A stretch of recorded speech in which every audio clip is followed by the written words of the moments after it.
চট্টগ্রামে তৃষ্ণার্ত মানুষের মাঝে শরবত বিতরণ করা হয়েছে। চট্টগ্রাম ১৬ শহরের চারুলতা বিদ্যাপীঠের সামনে মাইজভান্ডারী গাউসিয়া হক কমিটি, বাংলাদেশের ত্রাণ ও দুর্যোগ মোকাবেলা সেলের সহযোগিতায় শরবত বিতরণ করা হয়।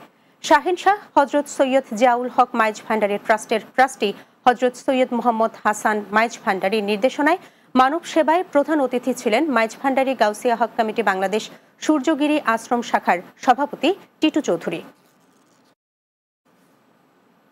চট্টগ্রামে পণ্ডিত বিহার খনন কার্য পুনরায় শুরু এবং আন্তর্জাতিক পণ্ডিত বিহার বিশ্ববিদ্যালয় প্রতিষ্ঠায় মতবিনিময় সভা অনুষ্ঠিত হয়েছে। নগরীর চট্টগ্রাম বুদ্ধ বিহার মিলনায়তনে আন্তর্জাতিক পণ্ডিত বিহার বিশ্ববিদ্যালয় বাস্তবায়ন নাগরিক কমিটির উদ্যোগে এ মতবিনিময় সভা অনুষ্ঠিত হয়।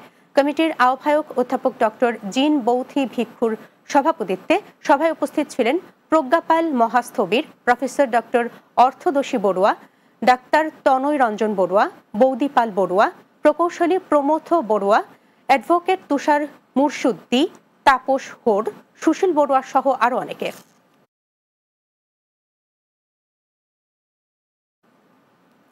শেষ করব দিনের বাংলা, যাবার আগে শিরোনামগুলো জানিয়ে দিচ্ছে আরো একবার।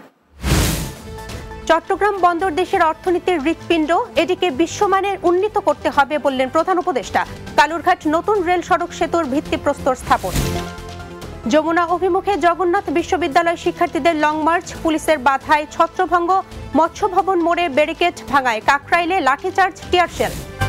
নির্বাচন বিলম্বিত করার চেষ্টায় যারা জড়িত তাদের চিহ্নিত করতে হবে, দাবি বিএনপির। জনগণের ভোটাধিকার নিশ্চিতে সরকারের প্রতি আহ্বান।